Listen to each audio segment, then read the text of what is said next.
冗談でしょ石田ちょっと待って、あんたたちもしかして付き合ってんの？石田君。あ、ねえねえ、どこわかった？え。いや、ショック。大丈夫。ごめん。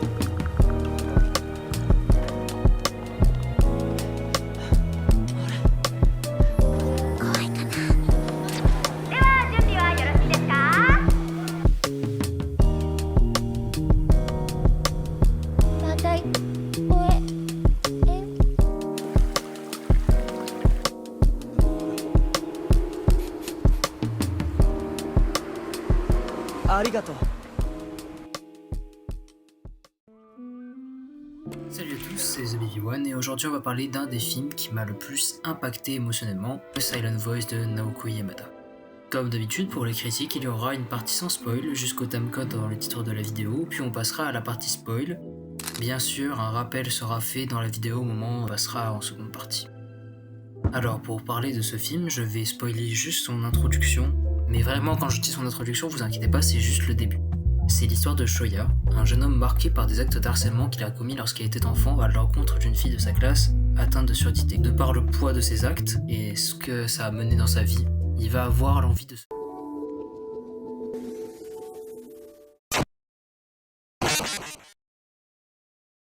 Pourtant, en voyant le monde autour de lui, il va décider de ne pas le faire et d'aller au moins s'excuser auprès de celle qui l'a harcelé. Et c'est ce qui va lancer tout le film et toute son intrigue. Si je dois commencer par énoncer les points positifs du film, je dirais que ce qui fait sa force, c'est ses thématiques. Que ce soit les personnages que je trouve très bien amenés, on y reviendra plus tard, et surtout en partie spoil, de plus leurs relations sont elles aussi bien amenées. Il y a également un réel effort sur la réalisation, et tout un côté du film ultra intéressant à suivre grâce au fait que Shoko soit sourd.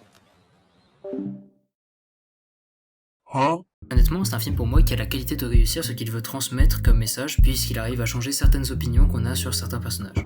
C'est extrêmement paradoxal parce que des fois le film nous fait aimer des personnages, puis après on les déteste, puis après on les aime de nouveau, puis après on les redéteste, enfin que ce soit dans un sens ou dans l'autre, c'est assez fou. Et le film, je trouve, il arrive très bien à faire passer son propos, faire passer ses émotions et ce qu'il veut nous faire comprendre. Et puis vous verrez, mais le personnage de Shoko...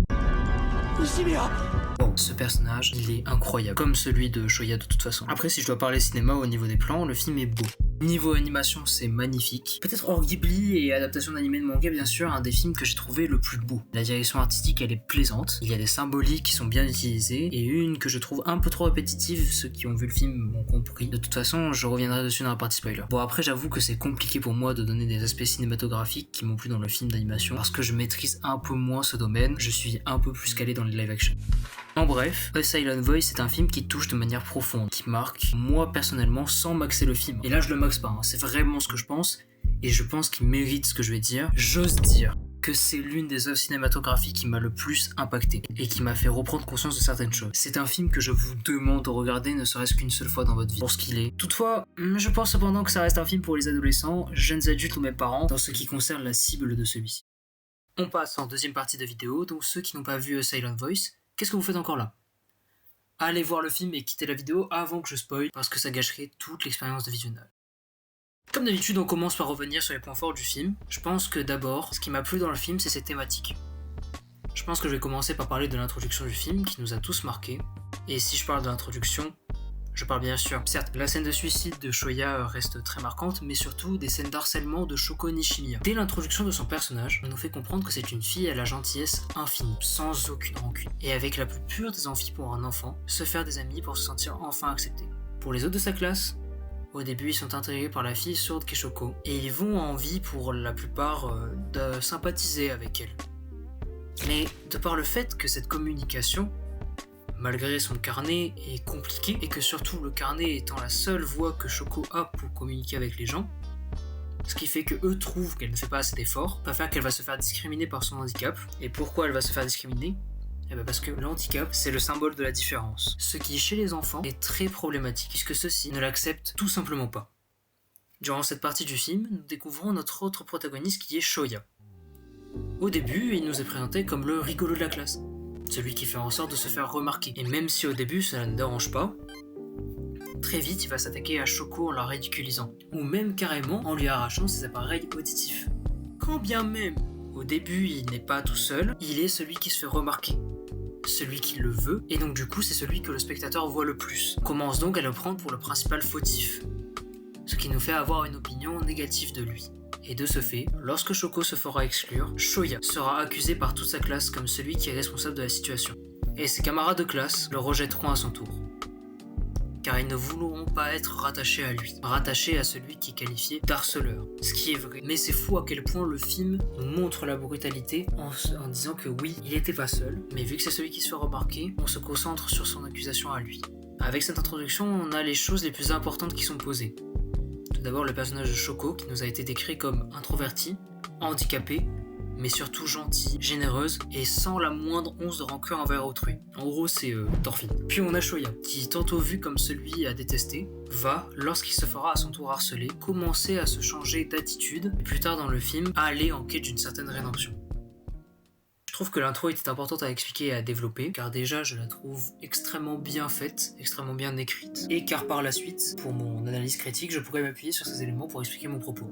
En fait, ce qui je pense est très intéressant, c'est d'avoir le changement de ce personnage qui était celui qui l'ouvre en permanence, qui se moque, s'amuse et est confiant, à une victime qui n'ose même plus regarder les autres en face à cause de ce qu'il a fait et qui est coupé du monde social. En réalité, pendant tout le film, on va suivre la quête de Shoya pour venir se réintégrer dans un monde où il a l'impression de ne plus avoir sa place. Et ça passe par demander son pardon à Shoko, bien évidemment, mais surtout de recommencer à sociabiliser de nouveau avec des gens de son âge. Pour moi, il est le personnage principal du film. Shoko reste tout de même centrale elle aussi, mais c'est Shoya qui mène réellement l'intrigue. Durant toute la durée de celle-ci, on va le voir commencer à se reconnecter avec le monde extérieur. Et si tout à l'heure je parlais des symboliques présentes dans le film, je vais citer la plus évidente qui revient tout le long et qui moi ne m'a pas dérangé car je trouvais la proposition vraiment très intéressante, mais comme je l'ai dit c'est très redondant, c'est la croix. La croix que Naoko Yamada a décidé de mettre sur le visage des personnages. Cette croix, elle supprime le droit de sympathiser.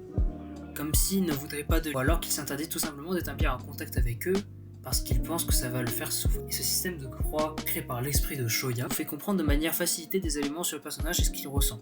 En effet, durant la totalité du film, on va avoir les croix sur certains personnages qui vont partir. Puis dès qu'il y a un obstacle, elles vont revenir quasiment instantanément. Ces croix, elles servent aussi à renforcer le personnage de Shoko, car étant l'interaction de l'innocence et de la pureté, elle n'en a jamais durant tout le film. Et c'est d'ailleurs l'une des rares dans ce cas-là, si ce n'est la seule je crois avec sa petite sœur. Car même si elle fait partie de cette tranche d'âge, Shoko n'est pas comme les autres de par son essence et ses motivations. Ce point que l'on a abordé va me faire passer sur une des thématiques qui est l'amitié. Malgré le fait que Silent Voice ait sa partie sur la romance de Shoko et de Shoya, l'amitié joue un rôle ultra important. Dans Silent Voice, on nous rappelle une chose.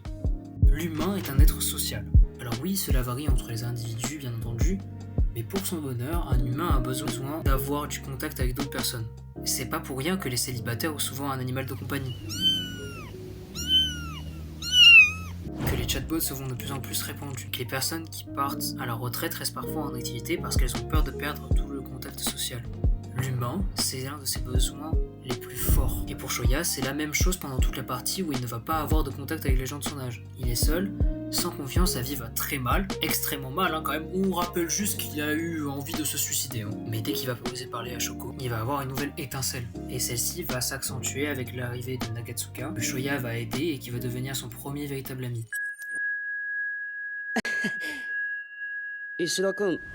Son contact va se faire de plus en plus important avec les autres, puisqu'il va arriver à reconstruire un lien avec Kawai, ou encore Sarah et Ueno, sur qui je reviendrai plus tard, ainsi qu'une nouvelle amitié avec Mashibasa. Et même si c'est un petit cercle, on sent que Shoya est plus heureux, plus vivant, bien qu'une simple dispute manquera de peu de briser leur lien, ce qui nous prouve que Shoya reste au fond celui qu'il a toujours été, c'est-à-dire quelqu'un qui ne veut plus se confronter aux gens, quelqu'un qui a peur des autres, peur du rejet social. Le film va nous rappeler à quel point les relations entre humains sont importantes et précieuses, même si c'est compliqué. Et je ne peux être plus d'accord sur ce point. Je reviendrai sur Ueno plus tard dans la vidéo, mais maintenant que j'ai fini de m'intéresser à tout ce qui concerne les relations amicales, je vais revenir sur Shoko en expliquant ce qui m'a plu dans son personnage. Dans A Silent Voice, même si on se concentre bien plus sur Shoya, le film prend aussi le point de vue de son autre protagoniste, Shoko. Shoko est un excellent personnage. Moins bien écrit que Shoya, parce que bon, il a plus de développement, plus d'écriture, ça reste quand même le protagoniste de l'œuvre, mais elle reste le cœur émotionnel du film. En effet, Shoko est, comme je l'ai dit, atteinte de surdité. et elle a une envie débordante de sociabiliser avec les autres pour se sentir acceptée au sein du groupe. Pourtant, lorsqu'elle rejoint la classe de Shoya en première quand ils sont au CM2 si je me souviens, malgré une gentillesse et une bienveillance sans égale, elle reste dans un monde d'enfants indifférente. Mais surtout, elle n'arrive pas à communiquer avec les autres d'une autre manière qu'avec son cahier. Et ce point est très important pour la suite de mon analyse du personnage. Car lorsqu'elle quitte la classe, elle est marquée par les actes d'harcèlement, c'est sûr, mais surtout par le fait qu'elle n'a pas réussi à sociabiliser et à faire de Shoya son amie. Car pour tous ceux qui ont vu le film, vous savez que Shoko, pendant tout le début, elle va toujours poser cette même question à Shoya. Veux-tu être mon amie ? Plus tard dans le film, au moment de sa narration, on va retrouver une jeune femme qui se sent mieux et qui n'a rien perdu de ses traits de caractère qu'elle avait enfant. Shoko, c'est un personnage que j'ai aimé suivre parce que j'ai découvert ce point de vue du sourd, notamment dans ses relations avec les autres, avec sa famille et son rapport par rapport à l'amour. Pour l'appuyer ensuite, pour moi, Shoko m'a touché en plein cœur pour plusieurs raisons. Et l'une d'entre elles, c'est le fait qu'elle ne considère jamais les autres comme fautifs. Et je vais revenir sur un autre personnage pour l'appuyer ensuite, mais des fois t'as envie qu'elle dise à tous ceux qui l'ont fait souffrir de lui dire pardon. Et elle le fait jamais. C'est à la fois beau, magnifique, oui, mais aussi insupportable. Je sais pas comment trop expliquer, mais si vous avez vu le film, vous devez sûrement me comprendre. Shoko, c'est un personnage que l'on voit tout le long du film se démener pour établir des relations avec les gens de son âge. Que ce soit dans un cadre amical avec par exemple Sarah, Kawaii, etc. Encore une relation amoureuse avec Shoya. Le film va établir son intrigue. Elle va dans le film pour arriver à se reprocher d'eux. On va le voir faire quelque chose de magnifique, car cela prouve son envie de créer l'amitié. C'est que des fois dans le film, elle va essayer de parler. Ce qui est un effort considérable pour elle. Elle a du mal à dire les mots, elle ne sait pas comment placer sa voix, mais si elle le fait, c'est parce qu'on lui a reproché enfant qu'elle n'utilisait que son cahier pour communiquer, et qu'elle ne faisait pas d'efforts. Cela renforce encore plus le côté bienveillant du personnage, et je reviendrai sur une de ces fameuses scènes pour le marquer. Pour le reste des personnages, ils sont moins intéressants pour la plupart. On retiendra Ueno, qui est clairement l'opposé de Shoko, en termes de ressenti pour le personnage. Castel qui va toujours parler mal, la chercher, etc. Même si bon, à la fin on comprend qu'elle n'est pas totalement noire non plus, elle a une partie de bien en elle, comme chaque être. Il y a aussi la mère de Shoya, qui est malheureusement pas assez développée alors que je pense qu'il y avait du potentiel. Et pour finir, on a la sœur de Shoko qui est un bon personnage avec une progression dans l'histoire encore une fois, notamment sur la perception qu'on a d'elle, ce qui est peu de le dire car pendant une grande partie du film, je pense que beaucoup d'entre nous croyaient que c'était un garçon. What? En réalité c'est une fille. Il est clair que dans A Silent Voice, même si le film dans sa globalité m'a plu, certaines scènes m'ont tout particulièrement marqué. Quoi? Qu'est-ce que t'as, maman? Pourquoi tu souris comme ça? À cause de ta petite surprise. Tu n'aurais pas dû aller jusque-là, mais j'apprécie le geste, merci. Ah, au fait, Jojo, je me demandais... Pourquoi tu avais décidé de te suicider hier? Disons que c'était un mélange de plein de raisons différentes. Mais enfin, je me suis rendu compte que c'était bête. Je le savais. Tu as vraiment voulu te suicider? Je savais bien que quelque chose n'allait pas, que tu aies nettoyé ta chambre sans que je te le demande, que tu répondes pas à ton portable, que tu aies déchiré ton calendrier et écrit le dernier jour sur le 15 avril. Je me suis fait tellement de soucis pour toi. Cette scène, elle est parfaite pour expliquer pourquoi je trouve que c'est dommage que la relation maternelle ne soit pas plus développée. Car on a ici une scène d'amour maternelle des plus touchantes. Après, on a bien sûr toute l'introduction de Shoko, parce qu'elle est là, bien entendu, pour nous faire comprendre le film. À ça, je rajoute la scène de conclusion, qui est pour moi bien faite, car elle ferme bien la boucle. Mais il y a deux scènes sur lesquelles je voulais revenir. Deux scènes qui m'ont profondément touché. La première, c'est celle où Shoko va essayer de faire sa déclaration à Shoya à voix haute. Dans cette scène, elle offre quelque chose à Shoya. Je crois que c'est pour les plantes, mais j'ai plus le terme exact. Et elle va essayer de lui dire qu'elle l'aime, par sa voix. Mais Shoya n'arrive tout simplement pas à la comprendre. Cette scène représente toute la douleur de Shoko. Son envie de prouver qu'elle a réussi à faire les efforts qu'on voulait qu'elle fasse pour se faire comprendre, mais qui restent sans effet. Et elle reste au même niveau d'incompréhension. Et en tant que spectateur, on comprend le message qu'elle veut faire passer à Shoya. Et c'est très émouvant parce qu'on se met à sa place. D'ailleurs, c'est la seule fois où on verra réellement Shoko se blâmer pour quelque chose qu'elle a fait. Lorsqu'elle rentre chez elle, on voit l'impact de son handicap. Et on voit ce que ça lui fait. Bien sûr, à ça, je rajoute aussi la scène où elle va essayer à son tour de...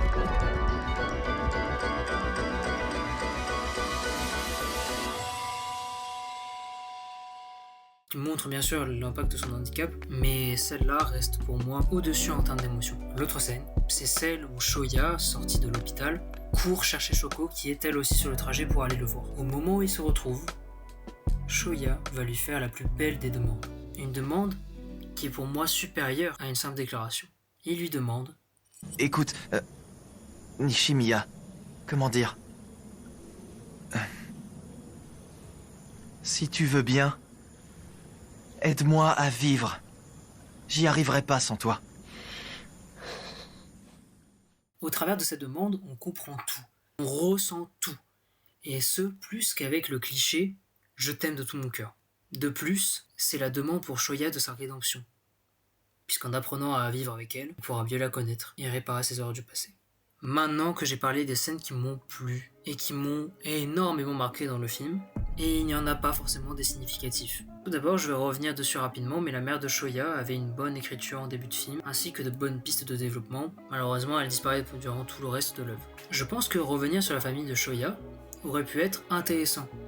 Mais le film a pris une autre direction, vous le savez, et ça ne m'a pas dérangé. L'autre point négatif, c'est la répétition de ce système de croix. Même si c'est intelligent, je trouve que de sa présence, cela devient presque un gimmick redondant, et on a l'impression que le film ne sait pas faire autrement que de nous mettre les croix pour comprendre si oui ou non Shoya a des relations qui s'améliorent ou qui se dégradent avec les autres. Mais j'avoue que la scène où il marche dans le couloir, il se cache les oreilles, et il y a toutes les croix sur tout le monde, ça reste impressionnant. Mis à part ça, le film n'a rien à se reprocher, et surtout, il réussit totalement sa mission. C'est un film à ne surtout pas oublier, car il est pour moi une grande leçon de vie. Je pense que tout le monde devrait le voir rien que pour la quête de rédemption de Shoya, qui est magnifique, et le personnage de Shoko. C'est la fin de la vidéo, j'espère qu'elle vous a plu. N'hésitez pas à laisser un like, à commenter pour me donner des conseils, et à me dire ce que vous avez pensé de A Silent Voice. N'hésitez pas à vous abonner pour la suite. C'était The BB1. Salut!